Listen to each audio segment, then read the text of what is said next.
So my name is Dr. Michelle Wille. I'm a senior research fellow at the Centre for Pathogen Genomics at the University of Melbourne. I've been interested in avian influenza viruses for a decade. I've been working with these viruses in North America, Europe, Australia, and recently in Antarctica. And so I kind of come from more of a virology and ecology background to this. Meagan Dewar, so I'm a lecturer at Federation University Australia and also the chair of the SCAR Antarctic Wildlife Health Network. So a lot of my research is in wildlife pathogens and microbiome and looking at a lot of disease surveillance in the subantarctic and Antarctic regions. And a lot of my current work through SCAR is a lot of the science to policy, providing a lot of advice and guidance to the policy groups and also sort of leading the HBAI monitoring project that's happening in Antarctica at the moment.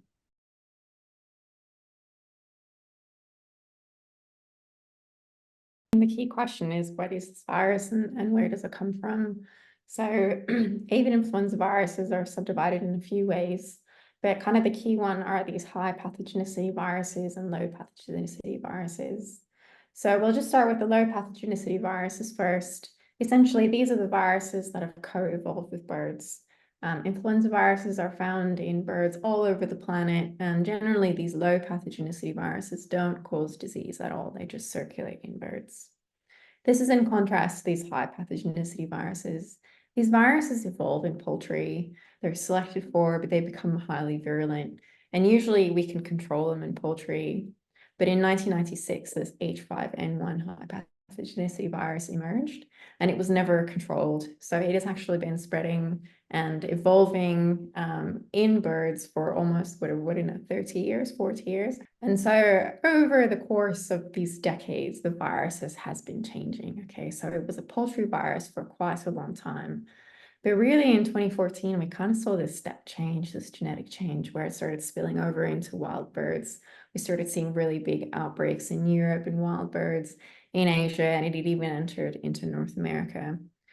We saw a few more of these kind of spillover events. And then in about 2020, 2021, there was another real key genetic change that happened in this virus that meant it started doing really well in wild birds. It didn't need the poultry reservoir anymore. And it could spread with wild birds. It didn't kill all the birds that it infected. And as a result, we've seen a global spread of this virus. So it spread from Europe into North America, caused catastrophic outbreaks all over North America. 1 year later, we saw it in South America, caused catastrophic outbreaks all the way down the spine of South America. And the next year, of course, as we first started seeing our first cases in the subantarctic region, and more recently in the Antarctic. So these outbreaks we're seeing in Antarctica and in places like South Georgia and Falklands, they're probably coming from viruses in South America. The exact mechanism for how they've ended up in these places is something we're not 100% sure of. One of the species we're frequently seeing positive are skuas. So these are birds that kind of look a bit like seagulls. They're like big brown seagulls. And we have found them positive in South Georgia. They were some of the first species that were positive. And we found suspected cases in skuas in a number of other places prior to the first detections in skuas on the Antarctic Peninsula proper. So we think it's skuas, but until more work is done, we can't be 100% sure. The other thing we don't really know that we're really interested about is whether or not we've seen one introduction into kind of subantarctic region. So did it go from South America to South Georgia to the Falklands to the peninsula, or has it been a few independent events? And so this is something that we need to work on as we get more data. We're going to get more genomics data and we can try to start linking these things. So there are some things we know, like it probably comes from South America, but there are many things that we're working on. We can, when we look at sort of the introduction to Antarctica, as Michelle said, we sort of first started seeing cases at Bird Island in the South Georgia region, in the skua species sort of mid-October in 2023. And then slowly those cases have spread throughout South Georgia, and moved into other species. And so we did start to see some mortalities happening within elephant seals and fur seals. We have had cases also in kelp gulls, and more recently, everyone would have seen the cases in the wandering albatrosses. So it's spread quite rapidly throughout South Georgia since the first incursion.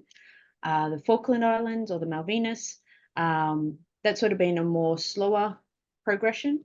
So we sort of had 1 to 2 birds showing up around that same time as South Georgia. But it wasn't until sort of January of 2024 that we started to see some outbreaks happening in black-browed albatrosses, and then of course our first penguin cases with the gentoo and rockhopper penguins in that region. For Antarctica, for most of this season, we haven't really had any signs of HPAI in Antarctica until more recently. We did get some suspected cases at Esperanza Station, which is one of the Argentinian bases, sort of towards the end of last year. We also had a unusual mortality event at Heroina Island, so over in the Weddell Sea. And more recently, a couple of weeks ago, we actually got our first positive case of HPAI. So that was our first confirmed cases that we had of skewer mortality due to HPAI. We have had some more suspected cases in birds in that region, and we're waiting on testing to see what's happening. But probably one of the biggest challenges that we have down in the Antarctic is actually being able to do a lot of the testing and confirming these cases. Unfortunately, transport is not very easy to move samples back to a proper reference laboratory, but we've actually seen some really great international collaboration happening between bases that have been able to set up some laboratories, helping each other out to test those samples, which has been really great. But to date, in the Antarctic, we haven't seen sort of the large mortalities happening yet, and that's possibly because it's been introduced so late in the breeding season. So a lot of our large colonies have started to break up, the young have started to fledge, and many of the adults are returning to sea. So we haven't seen those mass mortalities this season. However, it has now made it to the Antarctic region. It is quite widespread throughout South Georgia, so next year is quite a big risky season for a lot of the wildlife. So when we think about the animals that live in Antarctica, we think that many of them are actually really vulnerable to this virus. So these kinds of thoughts are informed from what's happening in other parts of the world. So we know that penguins, for example, have been affected in South Africa for many years, South Africa and Namibia. We've also seen outbreaks of penguins in South America. And so we would, of course, be concerned for the emblematic penguin species that are found in Antarctica. Similarly, a number of seabird species have been affected globally, and marine mammals, particularly the pinnipeds. So there have been really big outbreaks of sea lions and elephant seals in South America, and so we're really concerned. So a lot of our concerns are also around the fact that many animals that live in Antarctica are living in these really large colony environments. So they don't understand the concept of social distancing. They're very much on top of each other. There's a lot of feces that are kind of is being spread around. And so this is the ideal environment for a virus to transmit in. And so that's really one big key concern. But of course, as Meagan said, many of the colonies are breaking apart now. It's the end of breeding season. And so that risk has decreased now, but it would, of course, increase again in the spring. The other thing about Antarctica is many of the animals that live there are endemic to the region. They're only found in Antarctica. And so if we get outbreaks, the size of which we've seen in South America, where like 40% of the pelicans just disappeared from Peru, that could have really, really big impacts for a place like Antarctica, because it's not like emperor penguins live anywhere else. They only live there. And so that's why there's a lot of concern around this virus entering the Antarctic environment, because these are species that may never recover from this if it spreads widespread through the region. Because of, I guess, a lot of the the risks to a lot of these species, and in many cases a lack of knowledge. There's not a lot of research done on pathogens in the region. This is the first time we're having a potential mass mortality event that's going to have a big impact.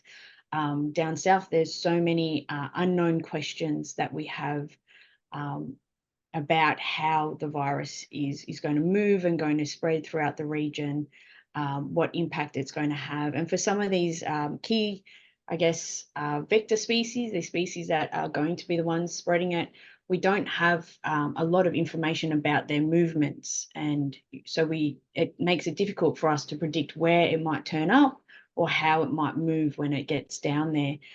So there's a lot of really key new research areas that we need to focus on, but also surveillance and monitoring is really, really key to understanding more about not only the HBAI, but also the low-path avian influenza as well, because that can help us understand potentially how that virus might get introduced and move around the Antarctic region and peninsula. So there's a lot of work that we need to do in trying to set up some surveillance and monitoring programs, and getting some good collaborations between a lot of the national programs, and also understanding the impacts and the potential for human transmission as well, in terms of our movements and how we might actually play a role in moving it around the environment. So biosecurity is definitely very key for all that visit the Antarctic region. So the national programs and the tourism operators, making sure that we have good biosecurity measures in place and that those are effective measures as well.